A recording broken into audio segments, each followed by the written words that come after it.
Welcome to your Time Management Revolution. This is Time Management Fixer Helene Segura. In today's episode, I'll be sharing a previously recorded interview during which we're discussing time management and mind management. Enjoy!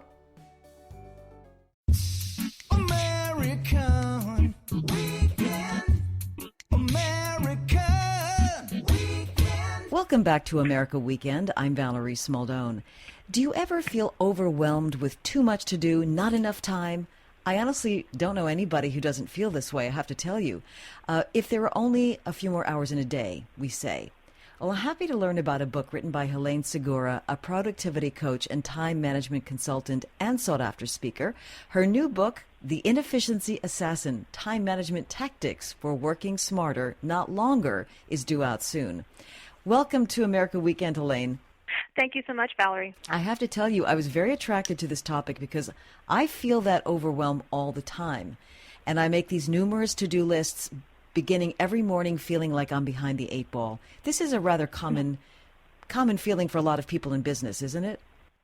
Oh, yes, absolutely. And I think one of the most important mindsets to key into is that there is always going to be something left to do if you have a successful career and if you have a full personal life. So one of the first things to grasp is that it's okay that you do have things on your to-do list. You want to have them on your to-do list because it means you're doing well. It's just how can you handle it better? And not feel guilty at the end of the day when it's not a completely accomplished list.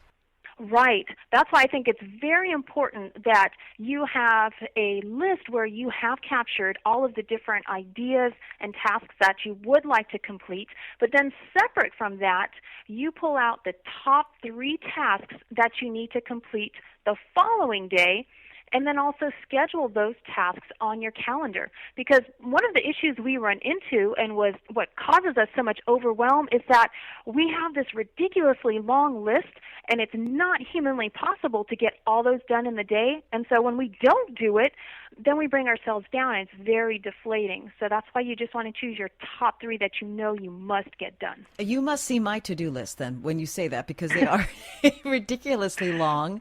And I, especially on a weekend, think, oh, sure, I'll do this all this weekend. And invariably at the end of every Sunday, very few have been accomplished. So I feel that terrible feeling that you identify in not having enough time. There's that always feeling that you're running out of time, which is just a lousy way to live. Absolutely, and that's why the key is to estimate how long each one of those tasks will take, so that way you can build that realistic task list. And also to make sure that one of the items on your task list is break time or fun time, because if you just work, go all day long, in the end you're not as productive because you're just plain tuckered out, especially on the weekend when you're supposed to have some time off. That's a good point. And what I'm interested to know, Helene, is you handle your clients a little bit differently from other time management consultants because you realize that people have different learning styles, so you tailor how you work with them accordingly. Exactly. So we try to figure out as soon as possible whether the client is left brain or right brain. And I realize that's becoming an antiquated description as neuroscientists say, well, there's no such thing. But people do have those analytical tendencies versus the artistic tendencies. And then also whether they're a visual learner or an auditory learner or kinesthetic. So by understanding how a person operates best and how they learn best, then we can figure out what productivity tactics to apply so that way they can be successful. Because if you try something that doesn't fit your personality and work style, then you're just going to fall flat and then you wind up down in the dumps because once again you weren't successful. Mm-hmm. And that overwhelmed feeling creeps right back in again.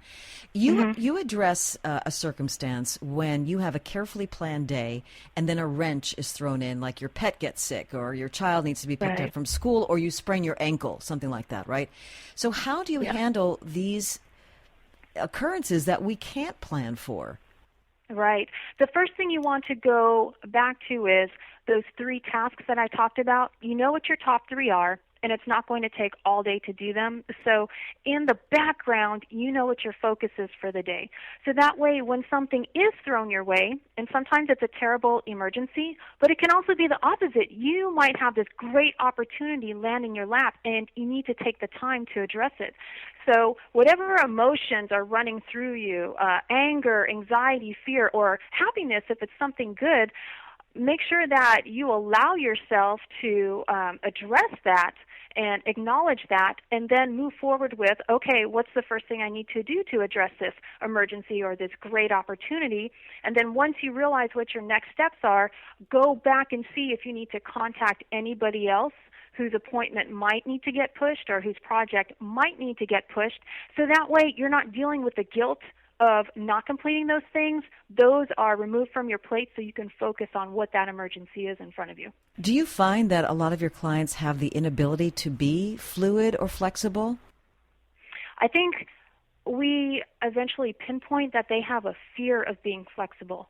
A lot of my clients are what I consider nurturers. That means they are completely loving people, but their gift and their curse is that they put everybody else first before themselves, even their own health.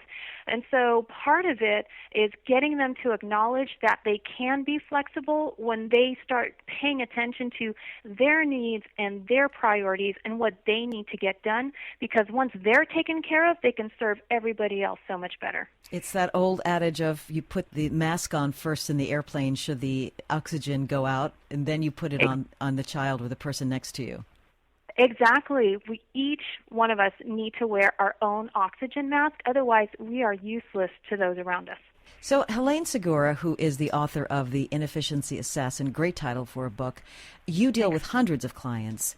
And can you share one story of turning someone's productivity around that really stands out for you? One of the stories that pops out, I need to give a disclaimer for because it has to do with a client getting off meds. She was on quite a few medications, including anti-anxiety and antidepressant, and a lot of her emotions stem from the fact that she was not managing her time well. So it leads to the overwhelm that we've been talking about. So in working with her psychiatrist, we were able to plan out her time management, and as she began to feel better, her psychiatrist removed her from one of her meds. And she felt even better not being on that medication, number one, knowing she no longer needed it, and number two, it had some side effects that that they were affecting her in other ways. So that is one of the stories that I'm most proud of for that particular client. But for everybody in the end, the pride is just in seeing them be able to breathe at the end of the day and in seeing them have this fulfilling life outside of work because work no longer takes over. I'm curious to know your opinion about too much stuff or clutter when you're working, what your desk looks like. And I'd love to know what your desk looks like. I would say that, honestly, my desk would never be in a magazine picture because it is not empty. Whenever you look at a magazine, we tend to say, oh my gosh, that's the desk that I want to have because there's nothing on it. Well, if you work, you're going to have stuff on it. So I do have a file sorter with action papers on there, and then I have another part of the desk where I have my calendar open so I can always see what I'm supposed to be working on or the next appointment that I go to. As far as items on the desk, I think it's unrealistic to have a completely blank, empty workspace. However, you don't want so many items on there that they become a subconscious reminder of what you still haven't done yet, or a distractor because you have all sorts of games and knickknacks all over the place.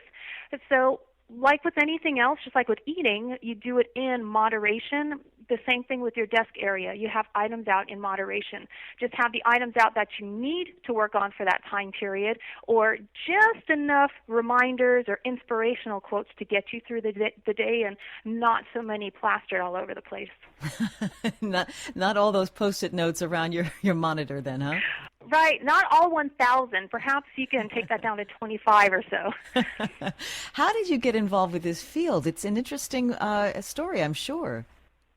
I actually began as a teacher. I was a teacher for 11 years at a Title I school, And organization and productivity are not tested on any state exam, so of course they're not taught in the classroom. And what I discovered with my ninth graders is that their grades were sliding because they weren't organized and they didn't understand time management. So the first week of school, instead of having them write these terrible, what did you do over the summer essays, I started with time management lessons. And that eventually branched out to my colleagues, and then I started my own business in 2004, and I've just taken it from there. So I'm able to use the ed psych background, and then I added in neuroscience because I became fascinated with how the brain works, and then I teach that to my clients so that way they can function better. So you're very good at teaching and assessing, obviously, and all of this curiosity that you have has helped you a great deal. In the last moments, very quickly, one thing we could do today to improve our productivity. This afternoon, at the end of the day, choose the top 3 highest priority tasks you need to complete tomorrow and schedule those on your calendar. That way you've created the time to make it happen and you know what your focus is for the day. I'm on it, Helene. Thank you so much. All right. Time management Thank you. consultant and speaker Helene Segura, new book, The Inefficiency Assassin, Time Management Tactics for Working Smarter, Not Longer.